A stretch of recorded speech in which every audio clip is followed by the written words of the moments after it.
Hello friends, ఈ వీడియోలో 7th class maths new text బుక్లో 3rd చాప్టర్ సింపుల్ ఈక్వేషన్ సాధారణ సమీకరణాలు గురించి తెలుసుకుందాం. మరి ఇక్కడ లెర్నింగ్ అవుట్కమ్స్, సో అభ్యసన ఫలితాలు ఏముంటాయి, మరి కంటెంట్ ఐటమ్స్ అంటే సో ఏ విషయాలు ఈ పాఠ్యాంశంలో ఉంటాయి అనేది అక్కడ ఇచ్చుంటారు. ఇక్కడ చూడండి ఫ్రెండ్స్, ఇంట్రొడక్షన్లో ఇక్కడ ఒక విషయం ఇచ్చారు. టీచర్ వచ్చేసి లలితాని కొన్ని విషయాలు అడగడం ద్వారా తన వయసు ఎంతో ఆమె డైరెక్ట్గా చెప్పకుండానే, లలిత టీచర్కి చెప్పకుండానే టీచరే గెస్ చేస్తుందన్నమాట. అంటే సో ఇక్కడ చూడండి ఫ్రెండ్స్ ఎలా అనేది. So Lalitha, think of your date of birth in mind, multiply it with 3.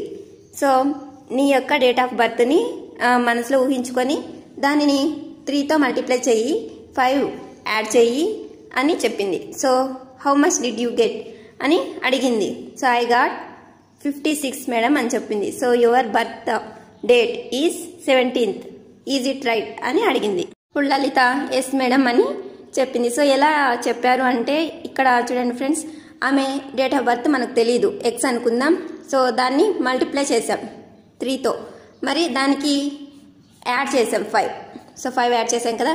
So total చేస్తే ఎంత అని చెప్పింది లలిత? 56 అని చెప్పింది కదా. మరి ఇక్కడ చూడండి ఫ్రెండ్స్, వయసు ఎంతో తెలియదు, ఎక్స్ అనుకున్నాం. మరి ఇలాంటి ఈక్వేషన్స్నే ఫ్రెండ్స్ సింపుల్ ఈక్వేషన్స్ అని అంటాం. ఓకే, సో దీన్ని ఎక్స్ ఇంటూ 3ని ఇంకా ఏమని రాయొచ్చు ఫ్రెండ్స్ అంటే 3x. Okay, 3x + 5 = 56. దీన్నే సామాన్య సమీకరణం అని అంటాం. సో ఇక్కడ ఎక్స్ చూడండి ఫ్రెండ్స్, దీన్ని చరరాశి అంటాం, వేరియబుల్ అని ఇంగ్లీష్లో అంటాం. సో ఎక్స్ లేదా a, b and so on z వరకు ఏవైనా ఉండొచ్చు. సో స్మాల్ లెటర్స్ ఉంటాయి సాధారణంగా సింపుల్ ఈక్వేషన్స్లో. సో మరి ఎక్స్ని చరరాశి లేదా వేరియబుల్ అని అంటాం. మరి ఇక్కడ 3 ఉంది కదా, 3ని కోఎఫిషియంట్ లేదా గుణకం అని అంటాం. సో ఎక్స్ని చరరాశి లేదా వేరియబుల్ అని అంటాం. ఇక్కడ 5, 56 ఈ రెండు స్థిర రాశులు. ఓకే, సో చరరాశి అంటే ఏంటి, స్థిర రాశి అంటే ఏంటో మనం ఫస్ట్ తెలుసుకోవాలి ఫ్రెండ్స్. సో ఎక్స్ ప్లేస్లో మనం ఏదైతే మనకు తెలియని అంశం ఉంటుందో దాన్ని ఎక్స్ అనుకుంటాం కదా. సో ఖచ్చితంగా చెప్పలేం ఎక్స్ అంటే ఏంటో. సో అలాంటప్పుడు మనకి దాని విలువ తెలియదు. ఏ సమీకరణంలో అయినా వీటిని ఉపయోగించవచ్చు, ఈ చరరాశుల్ని కదా. మరి ఈ చరరాశుల్ని యొక్క విలువ తెలియదు కాబట్టి ఏదైనా ఉండొచ్చు వీటి విలువ, కాబట్టి వీటిని చరరాశులు అంటాం. మరి ఇక్కడ 56, 5 వీటికి ఖచ్చితమైన విలువ ఉంది కాబట్టి వీటిని స్థిర రాశులు అంటాం. మరి ఇక్కడ 3 ఉంది కదా, దీన్ని గుణకం అని అంటాం. సామాన్య సమీకరణం గురించి చూసాం కదా. నెక్స్ట్ టీచర్ ఇంకొకటి చెప్తుంది చూడండి friends. Rahim, think of your lucky number, multiply with 6, subtract 10 from it, how much did you get, result is 44 madam అని రహీమ్ చెప్తే, so your lucky number is 9 అని చెప్పింది. సో ఇది కూడా ఒక సమీకరణం ద్వారా సాధించి రిజల్ట్ని కనుక్కొనవచ్చు. సో ఇక్కడ ఎక్స్ అనేది లక్కీ నంబర్. సో దీన్ని 6తో మల్టిప్లై చేసాం, దాని నుంచి 10 తీసేసాం. ఓకే, సో టోటల్ ఎంత వచ్చింది చేస్తే 44 కదా. మరి ఎక్స్ అనేది రహీమ్ యొక్క లక్కీ నంబర్. మరి ఎక్స్ని కనుక్కుంటే మనకు ఈజీగా ఆ లక్కీ నంబర్ తెలిసిపోతుంది. So 6x - 10 = 44. సో సమీకరణం అంటే సామాన్య సమీకరణంలో ముఖ్యంగా ఈక్వల్స్ టు ఉండాలి friends. Less than, greater than ఇలాంటివి లేదా less than or equals to ఇలాంటి గుర్తులుంటే వాటిని సమీకరణాలు అనం ఫ్రెండ్స్. ఫర్ ఎగ్జాంపుల్ x + 6 <10ని సమీకరణం అనం, ఎందుకంటే ఇక్కడ = లేదు కాబట్టి. ఓకే, సో = ఖచ్చితంగానే ఉండాలి. ఓకే, నెక్స్ట్ మరి ఇక్కడ x కనుక్కుంటే సో 10 ఇటువైపు వెళ్తే +10 అంటే 54 బై ఇక్కడ 6 మల్టిప్లై చేస్తుంది కాబట్టి ఇటువైపు వస్తే భాగిస్తుంది. సో 6 9 జా 54. సో x = 9 అనేది రిజల్ట్గా వస్తుంది. ఓకే ఫ్రెండ్స్, నెక్స్ట్ ఇలాంటి క్వశ్చన్స్కి ఎలా ఆన్సర్ చెప్తున్నారు మేడం మీరు అని విక్టర్ మేడంని అడిగితే, so simple, by learning today's topic thoroughly you can get answers easily for this type of questions. Let us see one more situation అని ఇచ్చారు. సో ఇంకొక ఎగ్జాంపుల్ చూస్తే, the age of Harshit father is 2 years less than 3 times the parent age of Harshit. What is Harshit age if his father's age is 40. Harshit age వచ్చేసి అతని యొక్క తండ్రి వయస్సు 3 రెట్లకు 2 సంవత్సరాలు తక్కువ. అంటే 3 times, అంటే 3 ఇంటూ హర్షిత్ ఏజ్ తెలియదు కాబట్టి ఎక్స్ అనుకుందాం. సో 3 times అన్నారు కాబట్టి 3x - 2e సో హర్షిత్ యొక్క వయసుకు 3 రెట్లు చేసి 2 సంవత్సరాలు తీసేస్తే అతని ఫాదర్ వయసు వస్తుంది. మరి ఇప్పుడు హర్షిత్ యొక్క వయసు కనుగొనాలంటే ఎక్స్ కనుగొంటే ఈజీగా వస్తుంది. సో 40 ఇక్కడ -2 ఇటువైపుకి వస్తే +2 అంటే 42/3. ఎందుకంటే ఇక్కడ 3 మల్టిప్లై చేస్తుంది, ఇటువైపుకి వస్తే బై చేస్తుంది. సో 3 1 జా 3 4 జా. So Harshit age is 14 years. Okay, so ఇక్కడ ఈ సింపుల్ ఈక్వేషన్ సాధారణ సమీకరణం అనేది హర్షిత్ యొక్క ఏజ్ని ఫైండ్ అవుట్ చేయడానికి యూజ్ అయింది. అలాగే ఇంతకుముందు చూసాం కదా ఇంట్రడక్టరీ పజిల్స్, అవి కూడా ఈ సింపుల్ ఈక్వేషన్ లాగా తయారు చేసుకుని ఈజీగా సాల్వ్ చేయొచ్చు. మనం డైలీ డిఫరెంట్ సిచ్యువేషన్ చూస్తుంటాం కదా మన డైలీ లైఫ్లో. సో ఇలాంటి ఆన్సర్స్ ఇలా ఈక్వేషన్స్ ద్వారా కూడా సాధించవచ్చు అని పైన ఉదాహరణల రూపంలో ఇచ్చారు కదా. నెక్స్ట్ డైలీ లైఫ్ సిచ్యువేషన్ అని ఇచ్చారు.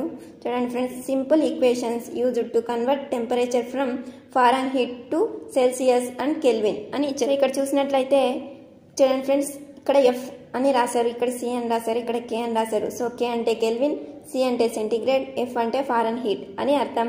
మరి ఇక్కడ చూస్తే ఫారెన్హీట్ నుండి సెల్సియస్కి, సెల్సియస్ నుంచి కెల్విన్కి లేదా రివర్స్ ఎలా కన్వర్ట్ చేయాలి అనేది మనం ఈ సమీకరణాల ద్వారానే సాధించవచ్చు. ఫర్ ఎగ్జాంపుల్ ఇప్పుడు సో ఫారెన్హీట్ నుంచి సెల్సియస్కి, సెల్సియస్ నుంచి ఫారెన్హీట్కి ఎలా కన్వర్ట్ చేయాలో చూద్దాం. సో సాధారణ సమీకరణాలు కూడా ఇందులో ఉపయోగపడతాయి. సో ఫస్ట్ ఆఫ్ ఆల్ మనం సెల్సియస్కి ఫారెన్హీట్కి మధ్య సంబంధాన్ని చూద్దాం. సో సెల్సియస్ ఎక్కడి నుంచి స్టార్ట్ అవుతుంది? 0 నుంచి కదా. మరి అలాగే ఫారెన్హీట్ ఎక్కడి నుంచి స్టార్ట్ అవుతుంది? ఇక్కడ చూడండి ఫ్రెండ్స్, 32 అంటే 0 డిగ్రీ సెల్సియస్కి సమానంగా 32 డిగ్రీ ఫారెన్హీట్ అనేది ఉంది కదా. So Fahrenheit -32. సో నెక్స్ట్ ఇక్కడ చూడండి ఫ్రెండ్స్, మరి ఇక్కడ ఎన్ని విభాగాలు ఉంటాయి, ఇక్కడ ఎన్ని విభాగాలు ఉంటాయి? సో C -0, ఇక్కడ 100 పార్ట్స్ ఉన్నాయి. ఎన్ని పార్ట్స్ ఉంటాయి ఫారెన్హీట్లో? 32 నుంచి 212కి. సో 212 నుంచి 32 తీసేస్తే తెలుస్తుంది. సో ఇక్కడేమో 0 నుంచి 100 అంటే 100 పార్ట్స్ అని తెలిసిపోతుంది. మరి ఇక్కడ ఫారెన్హీట్లో ఎన్ని భాగాలు ఉన్నాయి, ఎన్ని పార్ట్స్ ఉన్నాయి? 32 డిగ్రీ ఫారెన్హీట్ నుంచి 212 డిగ్రీ ఫారెన్హీట్కి అంటే తీసేస్తే తెలుస్తుంది. So 0 8 1, so 180. Okay, so 180 degree ఫారెన్హీట్స్ అంటే ఇక్కడ చూడండి ఫ్రెండ్స్, 180 భాగాలు ఉన్నాయి. ఇక్కడ 32 డిగ్రీ ఫారెన్హీట్ నుంచి 212 డిగ్రీ ఫారెన్హీట్కి 180 పార్ట్స్ ఉన్నాయి. అంటే డివిజన్స్ ఇలా ఉంటాయి, టోటల్ 180. మరి ఇక్కడేమో ఇక్కడ 0 డిగ్రీ సెంటిగ్రేడ్ నుంచి 100 డిగ్రీ సెంటిగ్రేడ్కి ఎన్ని డిగ్రీలు ఉంటాయంటే సో 100. ఓకే, సో ఇలా బై 100 ఇక్కడ ఎన్ని పార్ట్స్ ఉన్నాయి? బై 180. సో ఇక్కడ స్టార్టింగ్ పాయింట్ 0 డిగ్రీ సెల్సియస్లో, మరి ఫారెన్హీట్లో స్టార్టింగ్ పాయింట్ 32. సో ఇది సంబంధం ఫ్రెండ్స్ ఫారెన్హీట్కి డిగ్రీ సెల్సియస్కి. సో దీని ఆధారంగా మనం ఎలా కన్వర్ట్ చేయాలో చూద్దాం. ఫారెన్హీట్ నుంచి డిగ్రీ సెంటిగ్రేడ్కి, అలాగే డిగ్రీ సెంటిగ్రేడ్ లేదా సెల్సియస్ నుంచి ఫారెన్హీట్కి. ఓకే, ఫస్ట్ ఆఫ్ ఆల్ సమీకరణాన్ని సాధిద్దాం. ఈ సమీకరణాన్ని అంటే సో C/100 = F - 32/180. సో ఇక్కడ 0 0 క్యాన్సిల్, 2 5 2 9. సో C = 5 ఇటువైపుకి పంపిస్తే ఏమవుతుంది ఫ్రెండ్స్? ఇంటూ చేస్తుంది కదా. So F - 32 whole divided by 9 into 5. So దీన్ని ఇంకా ఎలా రాయొచ్చు? F - 32 సో ఇంటూ 5/9 ఇలా అయినా రాయొచ్చు. సో ఈ సూత్రాన్ని ఉపయోగించి మనం సెంటిగ్రేడ్ని ఫారెన్హీట్లో ఇచ్చిన ఉష్ణోగ్రతని సెంటిగ్రేడ్లో తెలుసుకోవచ్చు. మరి ఫారెన్హీట్ నుంచి సెంటిగ్రేడ్కి కన్వర్ట్ చేయడానికి సూత్రం తెలిసింది కదా. C = 5/9 into F - 32. ఓకే, మరి ఫారెన్హీట్ని కనుగొనాలంటే సో ఇక్కడ ఉన్న నెంబర్స్ని ఇటువైపు పంపించేసి Fని ఫైండ్ అవుట్ చేస్తాం. అంటే సో ఇక్కడ 5/9 అనేది మల్టిప్లై చేస్తుంది, ఇటువైపు వస్తే భాగిస్తుంది, అంటే రెసిప్రోకల్ అవుతుంది, అంటే C × 9/5. ఓకే, సో ఇటువైపు F - 32 అనేది ఉంటుంది. సో -32 ఇటువైపు వస్తే +32. So C × 9/5 + 32 = F. Okay, so Fని ఫైండ్ అవుట్ చేయాలంటే సో డిగ్రీ సెంటిగ్రేడ్లో ఇచ్చిన వాటికి 9/5ని మల్టిప్లై చేసి ప్లస్ 32ని యాడ్ చేస్తాం. సో ఇక్కడ చూస్తే ఇది కూడా ఒక సింపుల్ ఈక్వేషనే అని చెప్పవచ్చు. సో ఇక్కడ చూడండి, సో దీని ప్రకారం ఇక్కడ చూడండి ఫ్రెండ్స్, సి అనేది క్వశ్చన్లో ఇస్తారు ఎంతో, మనమే ఫారెన్ హీట్లో ఫైండ్ అవుట్ చేయాలంటే డిగ్రీ సెల్సియస్ని క్వశ్చన్లో ఏది ఉంటే అది వేసేసుకుంటాం డిగ్రీ సెల్సియస్ని. మరి ఇక్కడ ఇంకా ఒకే చరరాశి ఎఫ్ ఉంటుంది, దాని వాల్యూ ఫైండ్ అవుట్ చేస్తాం. ఓకే, డిగ్రీ సెంటీగ్రేడ్ నుంచి ఫారెన్ హీట్ నుంచి డిగ్రీ సెల్సియస్కి ఏ విధంగా కన్వర్ట్ చేయాలో ఏదైనా ఒక ఎగ్జాంపుల్ తీసుకుని చూద్దాం. ఫర్ ఎగ్జాంపుల్ 10 డిగ్రీ సెంటీగ్రేడ్ని ఫారెన్ హీట్లోకి ఎలా చేంజ్ చేయాలో చూద్దాం. సో ఇది వరకే చెప్పుకున్నాం కదా. సో ఫారెన్ హీట్ యొక్క సూత్రం ఏ విధంగా ఉంటుంది అని. So F is equals to 9/5 into C plus 32. Celsius ఎంతో వాళ్ళే ఇచ్చారు, అంటే 10 డిగ్రీ సెల్సియస్ నుంచి ఫారెన్ హీట్ కదా. సో ఇక్కడ ఉన్న ప్లేస్లో అది వేసేస్తాం. So F is equals to 9/5 into 10 plus 32. So 5 1 జా 5 2 జా, సో 9 ఇంటూ 2 అంటే 18 plus 32, so 50 degree foreign heat. So 10 degree Celsius is equals to 50 degree foreign heat. ఈ విధంగా కన్వర్ట్ చేస్తాం. సో ఈ విధంగా సామాన్య సమీకరణ రూపంలో ఉన్న సమస్యలకి సాధన అనేది ఇలాంటి రియల్ లైఫ్ సిచ్యువేషన్స్లో అలాంటి సాధారణ సమీకరణాలు ఉపయోగపడతాయి. అంతేకాదు ఫ్రెండ్స్, ఇక్కడ speed of boats in water, so నీటిలో పడవ యొక్క వేగాన్ని కనుగొనేటప్పుడు కూడా ఇలాంటి సామాన్య సమీకరణాలే ఉపయోగిస్తాం. సో 8th క్లాస్లో ఒక ఎగ్జాంపుల్ ఇచ్చారు ఫ్రెండ్స్. సో ఇక్కడ చూస్తే సేమ్ అలాంటి ప్రాబ్లమే. ఒక మోటారు పడవ నదిలో నీటి ప్రవాహం వెంట ప్రయాణిస్తూ ఒడ్డున గల 2 పట్టణాల మధ్య దూరాన్ని 5 గంటల్లో ప్రయాణిస్తుంది. అదే మోటారు పడవ నీటి ప్రవాహమునకు ఎదురుగా ప్రయాణిస్తూ అదే దూరంను 6 గంటల్లో ప్రయాణిస్తుంది. నీటి ప్రవాహ వేగం 2 కిలోమీటర్ల/గంట అయినా నిశ్చల నీటిలో మోటారు యొక్క పడవ వేగం ఎంత? నదిలో నీటి ప్రవాహం వెంట ప్రయాణిస్తూ ఉన్నప్పుడు సో ప్రవాహ వేగానికి ఆ పడవ కూడా ఆ ప్రవాహ వేగం యొక్క శక్తి పడవని ముందుకు నెట్టుతుంది. సో ప్రవాహ దిశలోనే పడవ ఉన్నప్పుడు ప్రవాహ శక్తి అనేది పడవని ముందుకి నెట్టుతుంది. సో ఎక్కువ శ్రమ అవసరం లేదు పడవకి. సో పడవ వేగం తెలియదు కాబట్టి మనకు ఎక్స్ అనుకుందాం. సో అది ప్రవాహ దిశలో వెళ్తున్నప్పుడు ప్లస్ 2 కిలోమీటర్స్ అంటే 2 కిలోమీటర్స్/అవర్ ప్రవాహ వేగం ఉంది కదా, అది యాడ్ అవుతుంది. ఓకే, ప్రవాహ దిశకి వ్యతిరేకంగా వెళ్తున్నప్పుడు -2 అంటే 2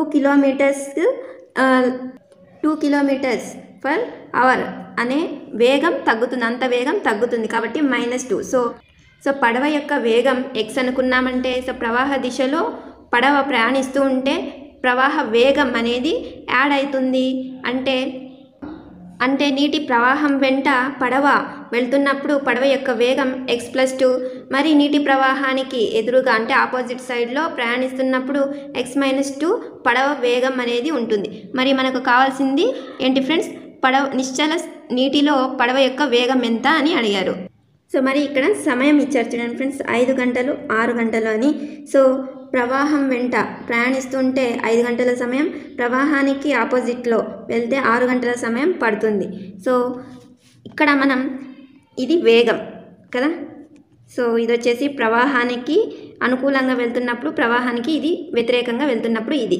మరి ఈ 2 వేగాలు ఉన్నాయి. మరి ఈ ప్రవాహం వెంట వెళ్తున్నప్పుడు ఎంత సమయం పట్టింది? 5 గంటల సమయం మాత్రమే పట్టింది. మరి ప్రవాహానికి ఎదురుగా వెళ్తున్నప్పుడు 6 గంటల సమయం పట్టింది. అంటే మనకు ఒక సూత్రం తెలుసు కదా ఫ్రెండ్స్, వేగం = దూరము బై కాలము.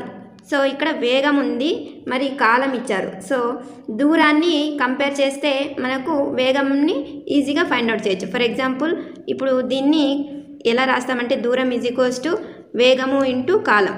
ఓకే, సో వేగము ఇంటూ కాలం. మరి సో ప్రవాహం వెంట వెళ్తున్నప్పుడు 5 గంటల సమయం, ప్రవాహానికి వ్యతిరేకంగా వెళ్తున్నప్పుడు 6 గంటల సమయం కదా.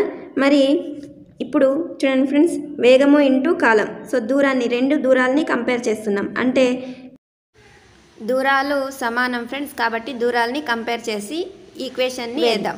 x+2 ఇంటూ కాలం అంటే ఎంత సమయం పట్టింది? 5 గంటలు. సో మరి నెక్స్ట్ ప్రవాహానికి ఆపోజిట్లో వెళ్తున్నప్పుడు ఎంత దూరం ఉండొచ్చు? x-2 అంటే దూరం సమానం. సో వేగము కాలము డిఫరెంట్గా ఉన్నాయి. సో దూరం ఈజ్ ఈక్వల్స్ టు వేగం ఇంటూ కాలం అనే సూత్రం ద్వారా మనం ఈ ఈక్వేషన్ని వేస్తున్నాం. So x - 2 into 6 hours. Okay, వేగము ఇంటూ కాలం. సో దూరం సమానంగా ఉంటుంది. మనం దూరం ఏం చేంజ్ కాదు కదా ఫ్రెండ్స్. సో ఇక్కడ కాలంలో వేగంలోనే చేంజ్ వస్తుంది. ఎందుకంటే ప్రవాహానికి అనుకూలంగా వెళ్తున్నప్పుడు తక్కువ సమయం పడుతుంది, ప్రవాహానికి ఎదురుగా వెళ్తున్నప్పుడు ఎక్కువ సమయం పడుతుంది. అంతేకాదు వేగం కూడా డిక్రీజు అవుతుంది. సో దూరాన్ని మనం కంపేర్ చేస్తే మనకు ఖచ్చితంగా ఆన్సర్ వస్తుంది. సో వేగంని కాలాన్ని తీసుకోకూడదు ఇలాంటి ప్రాబ్లమ్స్కి. మరి ఇప్పుడు ఎక్స్ అంటే ఏంటి ఫ్రెండ్స్? నిశ్చల నీటిలో పడవ యొక్క వేగం అనేది ఎక్స్. ఇది వరకే అనుకున్నాం కదా. సో పడవ యొక్క వేగం is equals to x. So ఎక్స్ని ఫైండ్ అవుట్ చేయాలి. 5 × x 5x + 2 × 5 10 6x - 12. సో 5xని ఇటువైపుకు పంపిస్తే -5x అవుతుంది. So 10 is equals to 6x - 5x అంటే 6x నుంచి 5x తీసేస్తే ఇంకొక x ఉంటుంది. -12 అనేది అలాగే x - 12 ఇంకా ఇక్కడ ఏం మిగిలి ఉంటుంది 10. సో దీన్నే ఎలా రాసాం friends? x - 12 is equals to 10. So దీన్నే మనం సామాన్య సమీకరణం అని అంటాం, సింపుల్ ఈక్వేషన్. సో ఈ రూపంలో ఉండే వాటిని ఈక్వేషన్స్ని. మరి ఇక్కడ x వచ్చేసి చలరాశి, 12 10 వచ్చేసి స్థిర రాశులు. ఓకే, సో x యొక్క గుణకం కోఎఫిషియంట్ ఎంత అంటే 1 ఫ్రెండ్స్. సో 1 అనే ఇక్కడ ఏమీ లేదంటే 1 ఉంది అని గుర్తుంచుకోవాలి. నెక్స్ట్ ఇక్కడ x యొక్క పరిమాణం అంటే x యొక్క పవర్లో ఎంత ఉంటుంది ఫ్రెండ్స్? 1 ఉంటుంది కదా. సో x పవర్ ఏమీ లేదంటే 1 ఉన్నట్టు. ఓకే, సో ఈ 1 ఉండాలి. ఎక్స్ స్క్వేర్ కానీ x³ ఇలాంటివి ఉండకూడదు. సో పరిమాణం అనేది 2 3 4 ఏవి అయి ఉండకూడదు, కేవలం 1 మాత్రమే పరిమాణంగా ఉండాలి. ఓకే, మరి ఈ సామాన్య సమీకరణం నియమాలు ఫ్రెండ్స్. సో ఒకే ఒక చలరాశి ఉండాలి, దాని యొక్క పరిమాణం 1 మాత్రమే అయి ఉండాలి. మరి వేరు చలరాశులు ఉండకూడదు, ఒకే చలరాశి ఉంటుంది. అందులోనూ మరి స్థిర రాశులు ఉండొచ్చు. ఓకే, సో ఈ సాధారణ సమీకరణాలే ఇప్పుడు మనకు ఈజీగా ఈ ప్రాబ్లంకి ఆన్సర్ వచ్చేలా చేస్తుంది. So x is equals to ఎంత ఫ్రెండ్స్? -12 ఉంది, ఇటువైపుకి వస్తే +12. సో ఇక్కడ x - 12 ఈజ్ ఈక్వల్స్ టు 10 ఉంది. సో వేగం, పడవ యొక్క వేగం నిశ్చల నీటిలో కనుగొనాలి అంటే -12 ఇటువైపు పంపిస్తే +12 అవుతుంది. So x is equals to 22 km/h. Okay, so అదే ఇక్కడ ఇచ్చారు చూడండి ఫ్రెండ్స్. నిశ్చల నీటిలో పడవ యొక్క వేగం 22 km/h. ఈ విధంగా డౌన్ స్ట్రీమ్ వచ్చినప్పుడు, అప్ స్ట్రీమ్ వచ్చినప్పుడు డైరెక్షన్ ఆఫ్ స్ట్రీమ్స్ బట్టి మనం వేగానికి ప్లస్ యాడ్ చేస్తాం. సో ప్రవాహ వేగం ఉంటుంది కదా, సో దాన్ని పడవ వేగానికి యాడ్ చేస్తాం. సో డౌన్ స్ట్రీమ్కి అయితే యాడ్ చేస్తాం, అప్ స్ట్రీమ్కి అయితే మైనస్ చేస్తాం. Okay, next so from the above observation it is clear that we need to learn more about simple equation. So ఈ చాప్టర్లో సింపుల్ ఈక్వేషన్ గురించి తెలుసుకుంటాం. సో ఏ విధంగా పద రూపంలో ఇచ్చిన వాక్యాలని సింపుల్ ఈక్వేషన్లోకి, అలాగే ఈక్వేషన్లో ఇచ్చిన వాటిని ఏ విధంగా పద రూపంలో మార్చాలో కూడా తెలుసుకుంటాం. ఓకే, సో ఇక్కడ చూడండి ఫ్రెండ్స్, మనం ఇదివరకే చెప్పుకున్నదే ఇక్కడ ఇచ్చారు. సో దీన్నే సింపుల్ ఈక్వేషన్ అని అంటాం. 3x - 2 is equals to 40. Okay, so సామాన్య సమీకరణం అని తెలుగులో అంటాం. సో 3ని కోఎఫిషియంట్ అంటే తెలుగులో గుణకం. మరి ఇక్కడ x వేరియబుల్ చరరాశి, మరి ఇక్కడ 2 40 అనేవి రెండు కూడా కాన్స్టెంట్స్ అంటే స్థిర రాశులు అని అర్థం. ఓకే, నెక్స్ట్ ఇక్కడ చూడండి ఫ్రెండ్స్, సింపుల్ ఈక్వేషన్ అని ఇచ్చి ఇక్కడ an equation in one variable with highest power is 1 is known as simple equation. అంటే సామాన్య సమీకరణం అంటే ఏంటంటే ఏ సమీకరణంలో అయితే ఒకే ఒక చరరాశి ఉండి మరి ఆ చరరాశి యొక్క పరిమాణం అనేది 1 అయి ఉంటే ఆ సమీకరణాన్ని సామాన్య సమీకరణం అని అంటాం. సో సామాన్య సమీకరణానికి ఇదే డెఫినేషన్ ఫ్రెండ్స్. మరి పరిమాణం అంటే ఇది వరకే చెప్పుకున్నాం కదా. సో x పవర్లో 1 మాత్రమే ఉండాలి. సో x² కానీ x³ కానీ ఈ విధంగా వేరు నంబర్లు ఉండకూడదు, ఏ నంబర్లు ఉండకూడదు, 1 మాత్రమే ఉండాలి. సో x పవర్ ఏమీ ఇవ్వలేదు అంటే 1 ఉన్నట్టు మనం గుర్తుంచుకోవాలి. Okay, example 1 next convert the mathematical statements into simple equations అని ఇచ్చారు. So 5 added to a number is 9. So 5 added to a number. So a నంబర్కి యాడ్ చేస్తున్నామో తెలియదు కాబట్టి దాన్ని ఎక్స్ అయినా అనుకోవచ్చు, మీ ఇష్టం ఫ్రెండ్స్. ఎక్సే అని ఏం లేదు, ఏ అనుకోవచ్చు, బి అనుకోవచ్చు, ఏవైనా అనుకోవచ్చు జెడ్ వరకు. సో స్మాల్ లెటర్స్ యూస్ చేస్తాం మరి ఈక్వేషన్లో రాసేటప్పుడు. ఓకే, సో ఎక్స్కి ఏం యాడ్ చేస్తున్నాం, 5 added to a number. A number, ఆ నంబర్ ఏదో తెలియదు కాబట్టి ఎక్స్ అనుకుంటున్నాం. So that is 9. సో అది 9కి సమానం. So 5 + x = 9. దీన్ని ఇంకా ఇలా రాస్తాం, x + 5 = 9. ఓకే, సో దీన్ని సామాన్య సమీకరణం అని అంటాం. సో ఇక్కడ x యొక్క పవర్ ఎంత ఉంది, 1 ఉంటుంది ఫ్రెండ్స్, ఏమీ లేదంటే. నెక్స్ట్ సెకండ్ చూసినట్లయితే 4 times A number decreased by 3 is 5. 4 times అంటే సో ఏ నంబర్ అని ఇచ్చారు కదా, సో ఆ నంబర్ మనకు తెలియదు కాబట్టి ఎక్స్ లేదా ఏ అనుకుందాం. సో 4 టైమ్స్ అంటే 4 × a, 4a. Okay, so decreased by 3, so -3 is 5. So 4a - 3 = 5. Okay, next third, the sum of 3 times of n and 7 is 13. So ఇక్కడ 3 టైమ్స్ ద సమ్ ఆఫ్ అని ఇచ్చారు, మరి 3 times of n. So 3 times of n అంటే 3n. So sum అన్నారు కాబట్టి +7 is 13. Okay, next fourth, length of rectangle is 3 metre more than its breadth and its perimeter is 24 metre. So the equation is, so మనకి breadth తెలియదు కాబట్టి బ్రెడ్త్ని b అనుకుందాం. So length of rectangle is 3 metre more than its breadth. So breadth వచ్చేసి బీని సూచిస్తాం, మరి length మనకు తెలియదు కానీ లెంత్ వచ్చేసి 3 మీటర్స్ మోర్ దెన్ బ్రెడ్త్ అని ఇచ్చారు. అంటే బ్రెడ్త్ + 3 మీటర్స్ అంటే బ్రెడ్త్ కంటే 3 మీటర్లు ఎక్కువ ఉంది లెంత్, పొడవు 3 మీటర్లు ఎక్కువ ఉంది వెడల్పు కంటే. సో వెడల్పుని మనం బీతో తీసుకుంటున్నాం. Okay, so and its perimeter is 24 metres. So perimeter అంటే చుట్టుకొలత కదా. సో చుట్టుకొలత = మనకు రెక్టాంగిల్ యొక్క చుట్టుకొలత 2 × l + b కదా. సో 2 × l + b అంటే 2 సో లెంత్ వచ్చేసి b + 3, బ్రెడ్త్ని బీగానే తీసుకుంటున్నాం. నెక్స్ట్ ఇప్పుడు చూస్తే చుట్టుకొలత ఏమవుతుంది, 2. సో ఇక్కడ b ఉంది, ఇక్కడ b ఉంది, 2b + 3. సో దీన్ని ఇంకా సింప్లిఫై చేశారు. సో 2 × 2 అంటే 4b + 2 × 3 అంటే 6, 4b + 6 అని ఇచ్చారు. సో చుట్టుకొలత ఎంత ఇచ్చారు ప్రాబ్లంలో, 24 కదా ఫ్రెండ్స్. సో 24కి సమానం చేద్దాం. 24, 4b + 6 = 24. సో అదే ఇక్కడ ఇచ్చారు. ఓకే, సో ఇక్కడ x అనుకున్నారు బ్రెడ్త్, కానీ నేను b అనే తీసుకున్నాను. Okay, next example to convert simple equation into statements అని ఇచ్చారు. సో సింపుల్ ఈక్వేషన్స్ ఏవి, సింపుల్ ఈక్వేషన్స్ సామాన్య సమీకరణాలు ఇచ్చారు. సో వీటిని స్టేట్మెంట్స్కి చేంజ్ చేయమని ఇచ్చారు. సో ఫస్ట్ వచ్చేసి y - 7 = 11.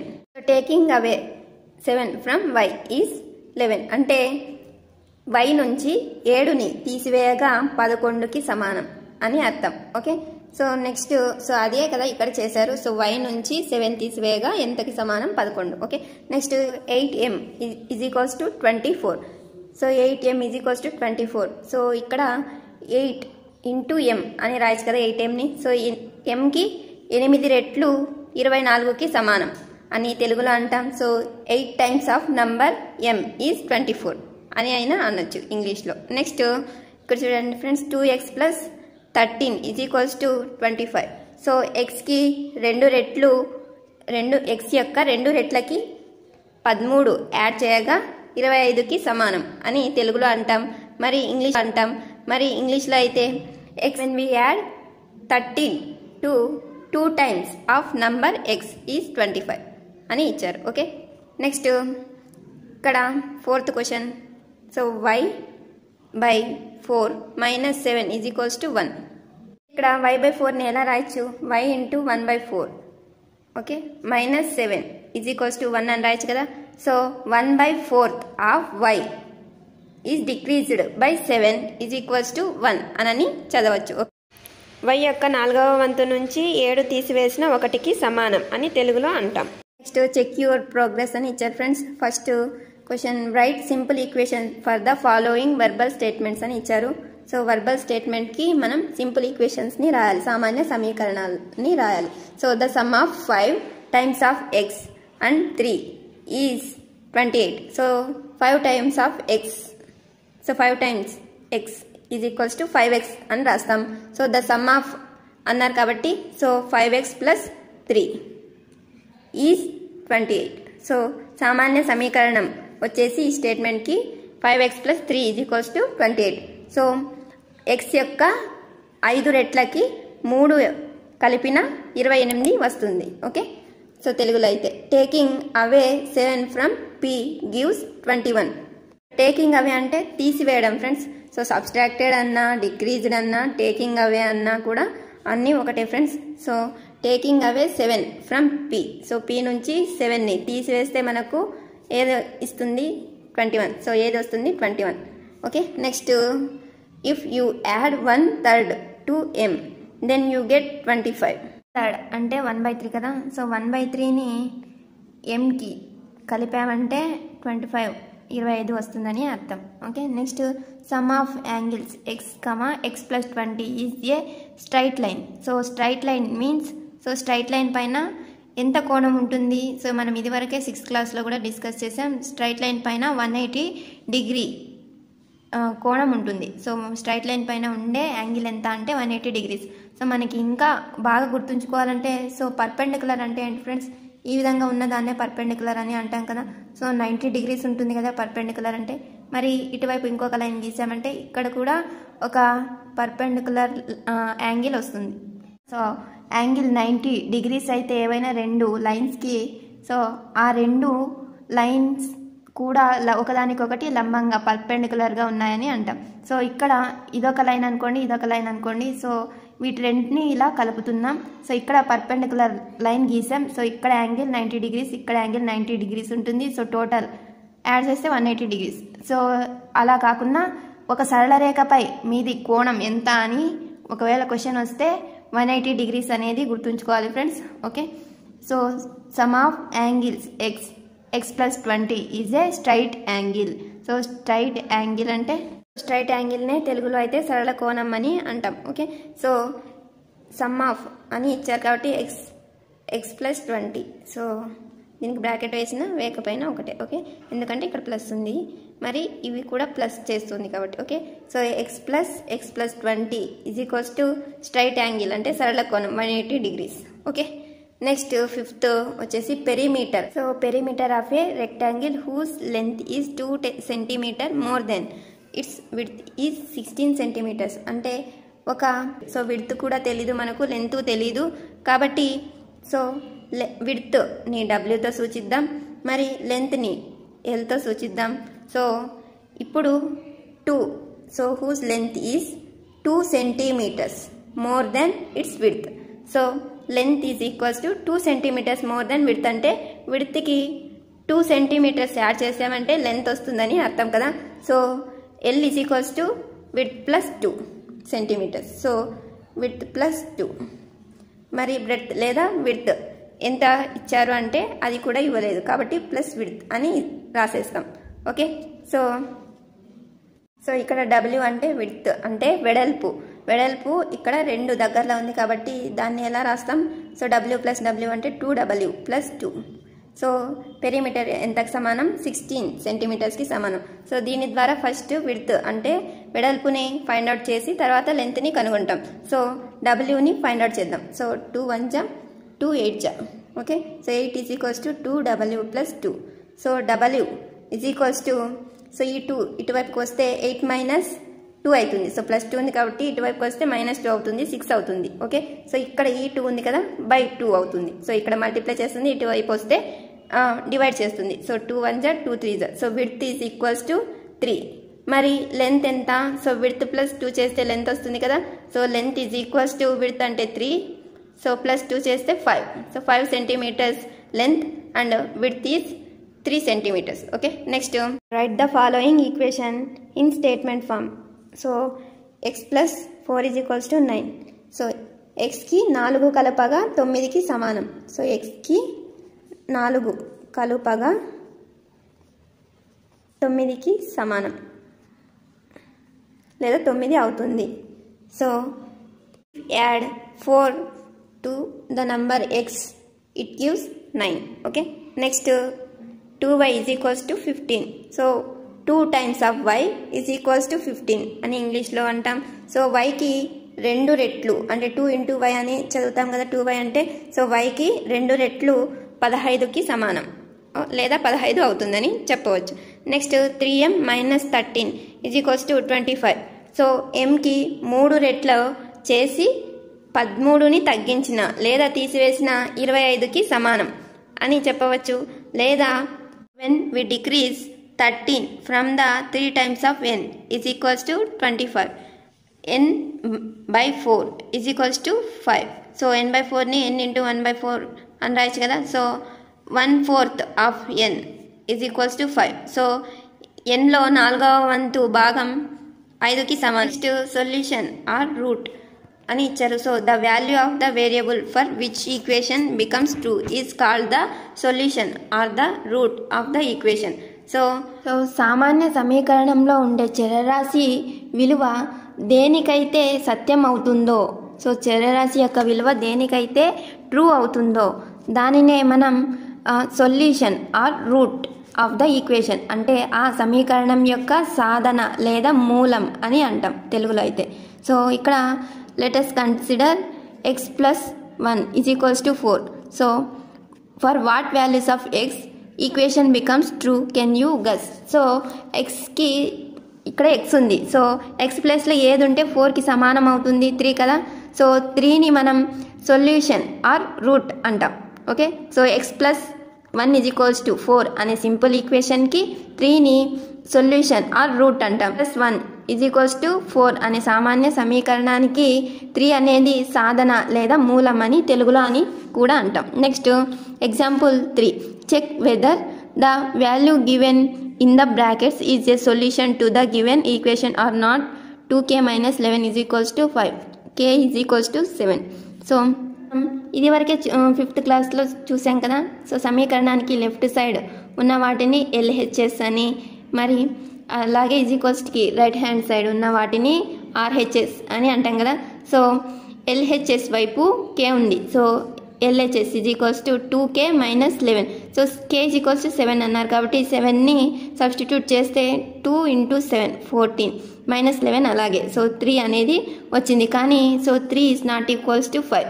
So it is not true value. So k is equals to 7 is not a solution. Okay, next so సాధన అనేది కాదు, k is equals to 7. So k is equals to 3 అయి ఉండింటే సాధన లేదా మూలం అని ఆ సమీకరణానికి చెప్పవచ్చు. So next example 4, solve 6n minus 1 is equals to 29 by trial and error method. So trial and error method అంటే యత్నదోష పద్ధతి ద్వారా 6n minus 1 is equals to 29ని సాధించండి అని ఇచ్చారు. సైకాలజీ ప్రకారం యత్నదోష పద్ధతి ద్వారా అభ్యసనం చేయవచ్చు అని తెలిపిన శాస్త్రవేత్త థారండైక్. ఈయన పిల్లిపై ప్రయోగం చేశారు కదా పజిల్ బాక్స్లో. యత్నదోష పద్ధతి అంటే సో ఒక విలువని కాకుండా వేరు వేరు విలువని ప్రతిక్షేపిస్తూ వెళ్ళడం, సో ప్రయత్నించడం, ఏ విలువకి అది కరెక్ట్ అవుతుందో దాన్ని ఎంచుకోవడం ఆన్సర్గా. ఓకే, దాన్ని యత్నదోష పద్ధతి అని అంటాం. సో n వాల్యూ ఫస్ట్ 0ని యూజ్ చేసి చూస్తే ఇక్కడ ఎంత వస్తుంది ఫ్రెండ్స్? సో 6 into 0 అంటే 0 అయిపోతుంది, -1. సో 0 - 1 అంటే -1 వస్తుంది. సో ఇక్కడ 29 రావాలి, కానీ -1 అనేది ఆన్సర్ కాదు కాబట్టి no. LHS is not equals to RHS అవుతుంది కాబట్టి ఇది రాంగ్. నెక్స్ట్ ఈ విధంగా 1 2 3 4 5 అలా సబ్స్టిట్యూట్ చేస్తూ పోతే n ప్లేస్లో సో ఎక్కడ వచ్చింది ఆన్సర్ అంటే సో n ప్లేస్లో 5ని సబ్స్టిట్యూట్ చేసినప్పుడు 29 అనేది వస్తుంది. సో దీన్నే మనం ట్రయల్ అండ్ ఎర్రర్ మెథడ్ అని కూడా అంటాం. So for n is equals to 5, LHS is equals to RHS. So n is the solution of given equation. So ఇచ్చిన సమీకరణం యొక్క సాధన వచ్చేసి 5. So exercise 3.1, write the equations of the following mathematical statements అని ఇచ్చారు. So a number x decreased by 5 is 14. So a number అంటే x is decreased by 5. Decreased అంటే తీసివేయడం. X minus 5 is equals to 14. Okay, next 8 times of y plus 3 is minus 5. So 8 times of y, that means 8 into y, 8y plus 3 is minus 5. Okay, next if you add 1/4 of z to 3, you get 7. So 1/4 of z means z by 4. So 1/4 of జెడ్ని మనం దేనికి add చేయాలి? 3కి add చేస్తే మనకు ఏది వస్తుంది అని చెప్పారు? 7 వస్తుంది. సో జెడ్ యొక్క 4వ వంతుని 3కి కలిపిన అది 7కి సమానం అవుతుంది. Okay, so fourth, if you take away 5 from 3 times of m, you get 11. So if you take away అంటే తీసివేస్తాం. So 5 from 3 times of n. So 3 times of m అంటే m యొక్క 3 రెట్ల నుంచి 5ని తీసివేసిన మనకు ఏది వస్తుంది? 11 వస్తుందని అర్థం. So 3 times of n, that means 3m. So take away అంటే -5 is equals to 11. So 3m minus 5 is equals to 11. Next some of angles 2x, x minus 30 is a right angle. So right angles అంటే right angle అంటే 90 degrees ఉండే కోణాన్ని right angle అని అంటాం. So లంబకోణం. మరి 2x plus x minus 30 చేస్తే right angle అంటే 90 degrees అని చెప్పవచ్చు. Okay, next 6th question, the perimeter of A square of side A is 14 meters. So the perimeter of A square of side A. So భుజం ఏగా గల చతురస్రం యొక్క చుట్టుకొలత 14 మీటర్లు అని ఇచ్చారు. సో చుట్టుకొలత దేనికి? చతురస్రానికి. చతురస్ర చుట్టుకొలత ఫార్ములా 4 ఇంటూ భుజం కదా. సో ఇక్కడ భుజాన్ని ఏతో సూచించారు కాబట్టి మనం కూడా 4a అని అంటాం. సో ఈజ్ ఈక్వల్స్ టు ఎంత? 14 మీటర్స్కి equal. Next 2nd question, write the following equations in statement form. So కింద ఇచ్చిన సమీకరణాలని వాక్యాల రూపంలో రాయండి అని ఇచ్చారు. So m minus 5 is equals to 12. So m is decreased by 5, we will get 12. Okay, so m నుంచి 5 తీసివేసిన 12 వచ్చును. ఓకే, అలా అయినా అనొచ్చు.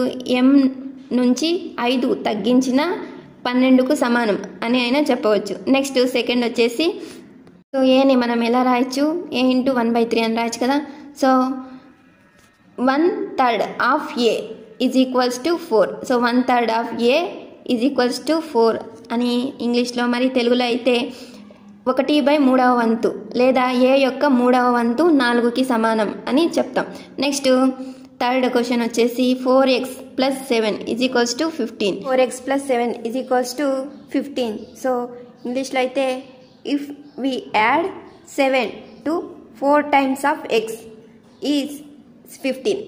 లేదా తెలుగులో అయితే x యొక్క 4 రెట్లకు 7ని కలపగా 15. 2 minus 3y is equals to 11. So if we take away 3 times of y from 2 is 11.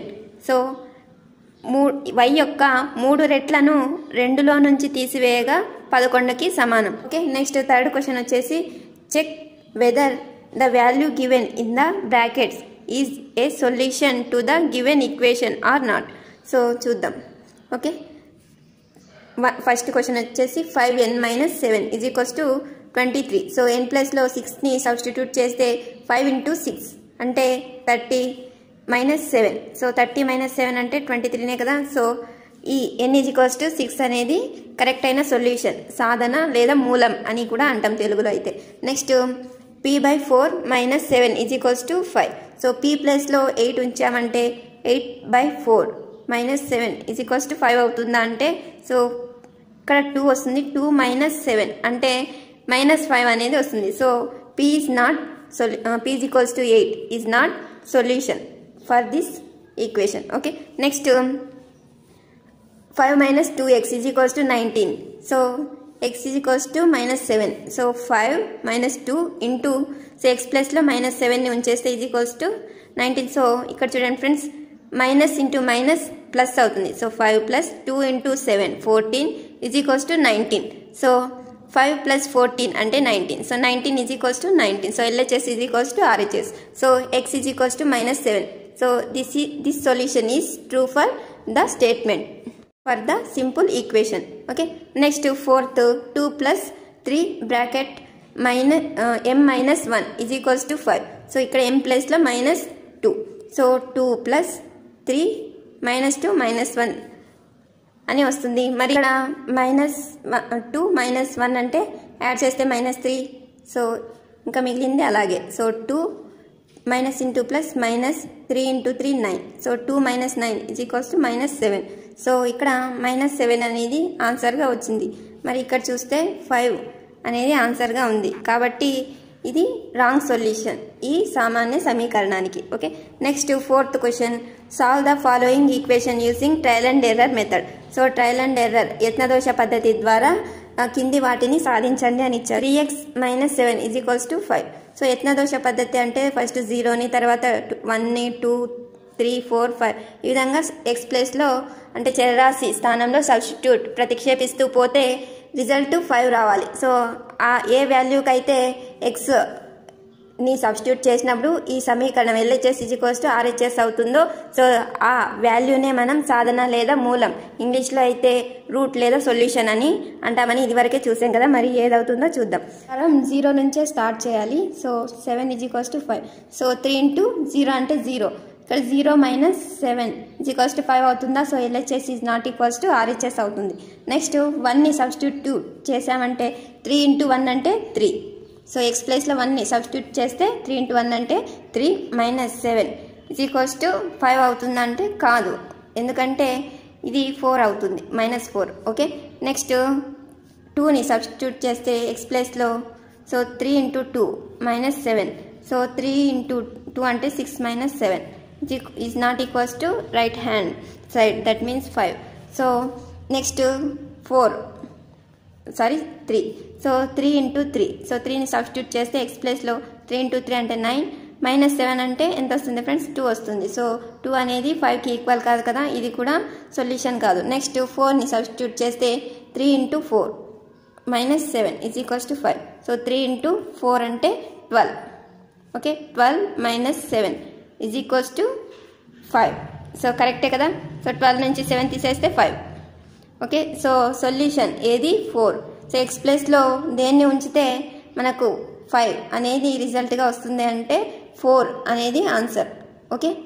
So 4 is the solution or root for the equation. Okay. Next 5 - y is equals to -1. So ఇక్కడ y ప్లేస్లో 0 ఉంచుదాం, మరి 1 ఉంచుదాం, మరి 2 ఉంచుదాం, మరి 3 ఉంచుదాం, మరి 4 ఇలా ఉంచుకుంటూ వెళ్దాం. సో -1 అనేది ఎక్కడ వస్తుందో చూద్దాం. సో 5 సో ఇక్కడ y ప్లేస్లో 0, 1, 2, 3, 4 అలా ఉంచాం. సో 5 - 0 అంటే 5. సో ఇది కాదు. సో 5 - 1 అంటే 4, ఇది కూడా కాదు, అంటే -1కి ఈక్వల్ కావాలి right hand side. Okay. So 5 - 2 అంటే 3. సో ఇది కూడా కాదు. 5 - 3 అంటే 2, ఇది కూడా కాదు. 5 - 4 అంటే 1, ఇది కూడా కాదు. మరి 5 - 5 అంటే 0 అవుతుంది, ఇది కూడా కాదు. 5 - 6 అంటే ఎంత వస్తుంది ఫ్రెండ్స్, -1 వస్తుంది. అంటే సో ఇక్కడ y ప్లేస్లో మనం 6 ఉంచామంటే మనకు ఆన్సర్ వస్తుందని అర్థం. Okay. So y is equals to 6 అనేది ఈ సమీకరణానికి సాధన అవుతుంది లేదా మూలం అవుతుంది. ఓకే.